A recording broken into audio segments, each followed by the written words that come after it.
I was looking actually today, and I noticed that Tee Higgins is kind of getting touchdown dependent. He actually hasn't 1,000 yards in like 3 or 4 straight years. A lot of it because he's hurt all the time. Like I'm honestly to the point where he's sort of touchdown dependent. So I don't know if I think I'm just done wanting him on any team. Like what do you think? I traded away Tee Higgins back in 2022 for this exact reason. Right time too. Yeah, I saw this coming.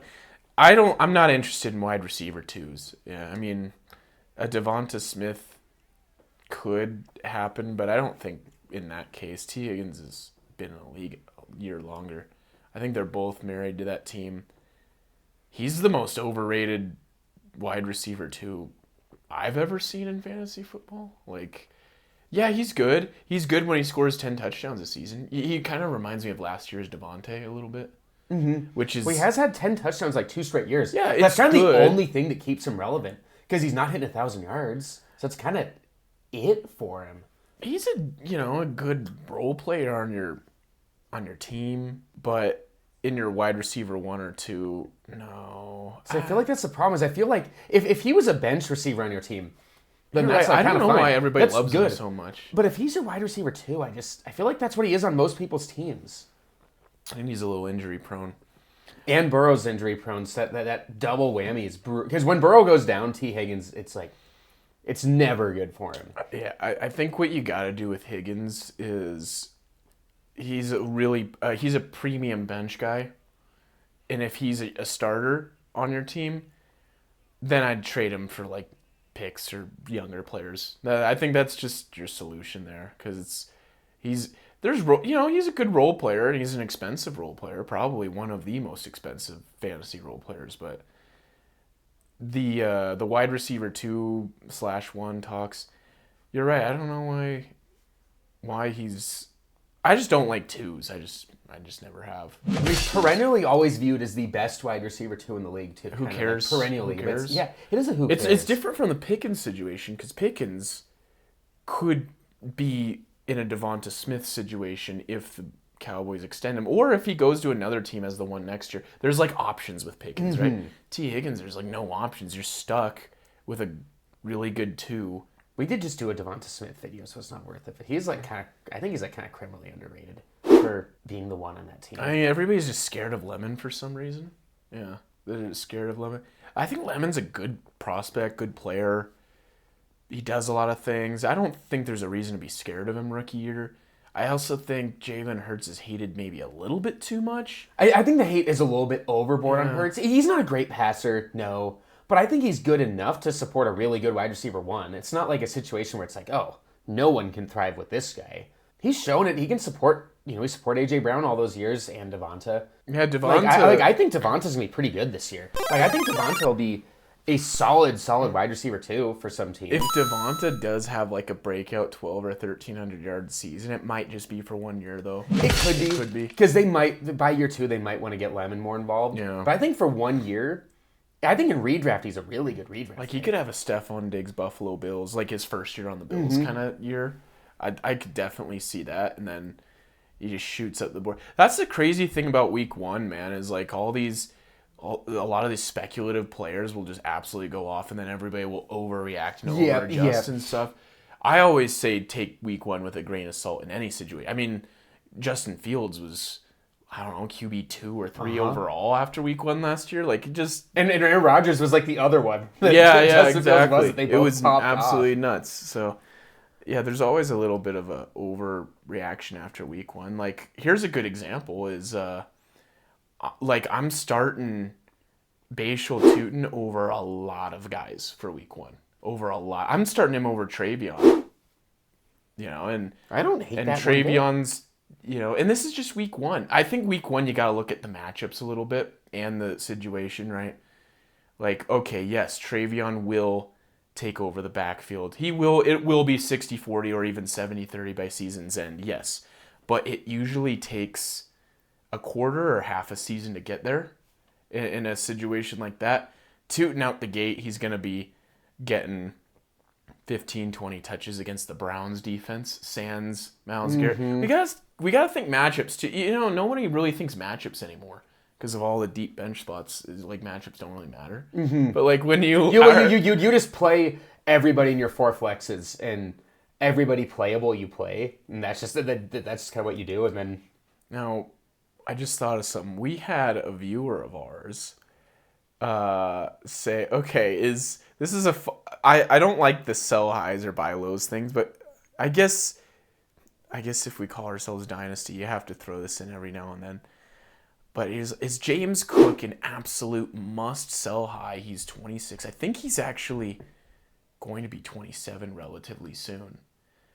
He was a little bit older coming out of college. I think he played 4 years. And yeah, he's been really good the past 3 years. Is he a huge sell high? I'll let you give your 2 cents and then I'll chime in because I've got strong opinions on James Cook. But is he an absolute, the window is right here? Or do you think that's a bit of an overthink? What's your 2 cents? It was on it was Bruno Wuno. Okay. And, an interesting comment. One of the few that aren't just really stupid. I do think Bruno Wuno is wrong on this one, though. I still like James Cook. I'm not going to say he's a screaming buy, but I don't think he's a must-sell high right now. I know he's getting a little bit older, but he hasn't really shown any signs of slowing down. The Bills continue to kind of just leave generally their weapons alone. I know they brought in DJ Moore, but I still think with DJ Moore there, James Cook is still probably going to be the focal point of the offense outside of, obviously, Josh Allen. So I still like him for that reason. He's getting 1 million touchdowns every season, and I don't think that's a fluke anymore. He was the rushing leader, I think, last year. So I just don't think it's time to sell high on him. I think you can get a solid couple more years out of him. And I think if you've got people who are thinking he's a little bit too old, I think you can buy him. Don't give the house for him, but I think he's a buy. I think he's the kind of player who doesn't just get fed the ball 25 times a game, so it'll last a little bit longer too. He's not going to take 1 million hits. I just like James Cook. I kind of feel strongly that way. I feel like people are giving up on him I think it's too early to think he's too old. So I've got 2 dynasty secrets. All right, come here. I'm letting it all out. Everybody's going to figure me out now. 2 dynasty secrets. Okay, number 1 is that I don't give up a player until their own team does. And it's usually very subtle. Like the signs are subtle, right? I'm thinking Melvin Gordon with Austin Eckler, okay? As the weeks went on, when they were on the same team, they kept giving a little more to Eckler, a little less to Gordon. And they start liking this other guy a lot. They're years went on, yeah. Same with Ezekiel Elliott and Tony Pollard. As the weeks went on, a little more Pollard, a little more less Elliott, a little more Pollard. And that happened for a good couple years, too. The value for Elliott's still there because no one else is... everyone's in denial. They don't want to believe it. Oh, no, Elliott's still the guy. And it's Ezekiel Elliott, after all. It is. It's Elliott we're talking about. And that's when you got to trade him, is those moments. And the Bills have not given us a semblance of indication whatsoever of any remote chance of that with James Cook. They didn't draft anybody. They didn't sign anybody. They didn't give anybody else any meaningful carries. They don't even dork around with drafting like third-round guys like some teams do. Like I remember back in the day with like Joe Mixon. It seemed like every year they were taking a third-round running back, and those guys never did anything. But the Bills don't even do that. They didn't even dork around with like third, fourth-round running backs that will, They got bigger fish to fry. They got receiver problems, tight end problems. They got all sorts of problems. They have other weapons to also not get until this year when they finally brought in DJ Moore. My second big secret of Dynasty, and this one might blow somebody's mind out there, is play every year like redraft. Whoa! Play every year like redraft. James Cook is going to be good this year. Why in the world would you trade him for someone who's not going to be good this year? This is the way I think. Now, I get it. If your team is that horrible, right? Everybody likes to talk about rebuilds or contenders.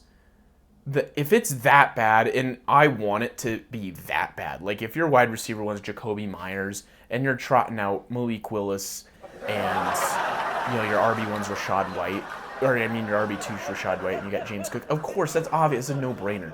But if you have even a middling team, what's the point of trading James Cook away? What is the point? Because if you look at from an odds perspective, Sly, the odds of you getting something just equal return to the league's former leading rusher, the odds are way less than 50%. Oh, yeah. They're more like maybe 25%, even if you get a good haul. If you look at the keep trade cut little calculator thing, which obviously is not the most reliable thing ever, but it gives you a sense of what your average Joe thinks, you can add up pretty uninspiring stuff for James Cook. So yeah, you're not going to get a worthwhile haul back for James Cook unless somebody loves it, but you're not going to. So why would you? And also the way I look at it is, unless your team is that bad, if you think your team's bad, James Cook's going to get you back the same amount now as he will in week 5 when you're 1-4 and you know you're done. True. So why not wait? James Cook could have 4 straight 40-yard games and maybe 1 touchdown in one of those games. And you can trade him for the exact same thing than you can now. You can have 4 complete stinkers. And it won't matter. You can still get the same out of him. So why not see what you can do? Why not see if you're 3-2 at week 5 and you're like, oh boy, I'm really glad I didn't trade James Cook for, a 2027 first and a young player who might become good someday. Yeah, if you're trying to sell high right now, you're future pacing too much, and you may just miss out on winning it all this year. I would say in most cases, play Dynasty like redraft in most cases. Honestly, just try to win it all, because odds are half your league is future pacing too much. So what's your competition? If you're in 12-man leagues, 6 of them are future pacing, you're only playing against 5 guys. Yeah. Think about it like that. Yeah. Well, and what if everyone was saying to trade James Cook last year too? So what if last year you had James Cook on your team, you think your team's no good because you're wide receiver 2's Pickens and your RB2's Travis Etienne. Or Javonte even. All of a sudden, your team is really, really good.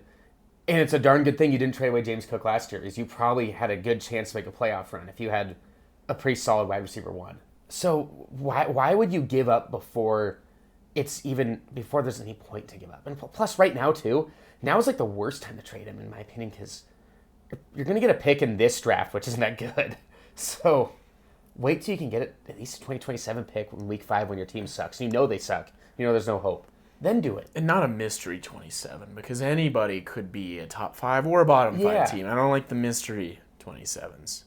Me neither. The 27s before the season starts are risky. What if that person has last year's Etienne and last year's Pickens, and you think they suck, and all of a sudden they're giving you the 10th overall Rashad pick? White could be this year's Javonte. Honestly, he could be. And then your team that you think is absolute garbage wins 8 games and they weren't supposed to. Yep. It happens all the time. That guy in the same comment, he said that Judkins is a buy low. And yeah, from the market standpoints, Judkins is at a low because nobody likes the quarterbacks on the team. People are low about Monken at coach, and I agree. I'm actually lower on Minter, but that's a story for another day. Don't blame me. Yep, both of them are so uninspiring. They're gonna those both seem like 2 and dones. They won't get fired year 1, but 2 and dones. Yeah, but Judkins, he's a bit of a. I guess he is a bit of a buy low. In my opinion, I view him as even if I tried to get him as somebody smart, I couldn't pry him from their cold dead hands. Well, that's how I look at it. Is any real person actually trading Judkins for not that much? They'd be an idiot. Is there a real person who sees a year 2 RB in their roster who looked really good, who's coming off an injury and is like, man, this is a guy I can get a lot for. I'm going to try to trade him. Most guys are going to look at him on their team and be excited and think he's going to get them a lot of points. I don't see people wanting to sell low on him. I just don't think that's going to happen. It's not you're not going to be able to get him for super cheap like you think you can, even if he is low on the KTC rankings. In our league, doesn't matter. You wouldn't be able to get him for anything less than 227 first. And I don't even know. He might do that. I would recommend that he even wouldn't. I would tell him not to. I advise him not to even do that, because he could be better than what you get for 227 first, honestly. He could. He's a really good running back. And you don't trade really good running backs for no reason. What's the point? besides just getting value. What's the point? Don't trade good running back. I don't love the coming off the injury thing. So I think you might have to temper your expectations for weeks 1 through 4. But apart from that, I mean, I still think he's a great guy to have. Great guy to have. Like, I just don't understand why anybody would just be chomping at the bit to sell him and sell him for something that's not worth what he's worth in return. I just don't get it.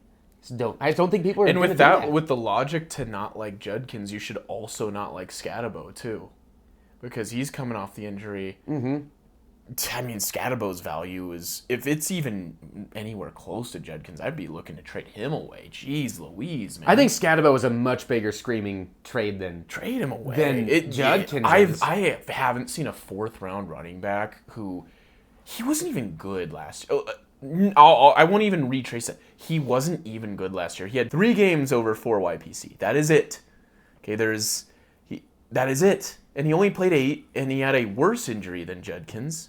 Yeah, if you want to talk about sells, man, if you've got him, I think he's a perfect guy to sell. I would get rid of. Everybody loves him too. That's the thing. Everybody loves him, and typically with these guys that everybody loves, they disappoint. I'm thinking Brian Thomas after his rookie year. Yeah, and Brian Thomas was much better than Skattebo. Last year we were saying to temper expectations with Brian Thomas, and we had people after us like You're Shrek crazy. with pitchforks, like they were treating us like an ogre.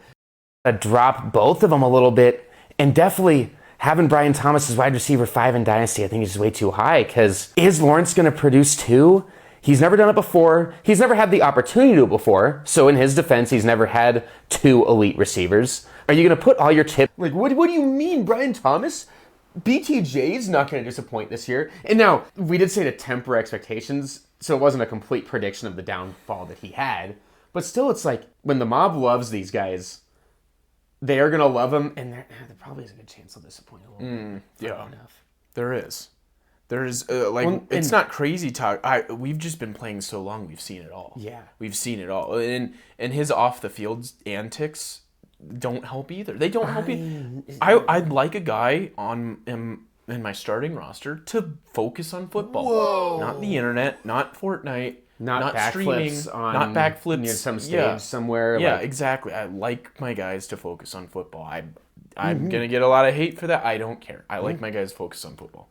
Well, another guy who the mob feels the exact opposite about is another second-year guy, RJ Harvey. People have completely thrown him to the curb in the way they look. I would buy him low. If you want to talk about a buy low, he makes a lot of sense as like a think buy about low. it. Who would anybody want to have on that Broncos running back room? Who would anybody want to have? I know people are cute about Coleman and Dobbins is actually pretty quality when he does play. But if you gun to head mode, who would you rather have in the Broncos backfield?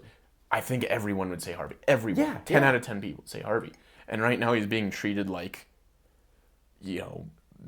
end of your bench guy. The fact that he's behind Kyle Monangai in consensus rankings is that blows my mind. Like, you've got a 7th rounder versus a 2nd rounder, and the 2nd rounder looked probably a little bit better, I'd say. I know people, it's going to look at the YPC, he was so bad. If you watch the games, he kind of made some plays here and there. And touchdowns aren't random either. Yeah, touchdowns aren't random either. Yeah, never think touchdowns are random. And he's definitely not perfect, but it is a skill to find the end zone. He does it. I think he's criminally underrated. Like, I'm not saying he's going to be a league winner this year, but I can't believe how down everybody is on him. For him to be pushing outside of the top 30 RB rankings, but behind the likes of Monangai, I just do not understand. I mean, if you're... Monangai might get more points week 1 through 4. Okay, the season's longer than 4 weeks, guys. You could probably get him as your last chance flex guy, and you'll probably outperform most other flexes. Would I be confident in him in RB1 or 2? Probably not. But real quality flex guy. Quality. Yeah. Do I even want to play him every week? Not really, especially while Dobbins is healthy, but... in the flex, that's not the worst thing in the world. Not at all.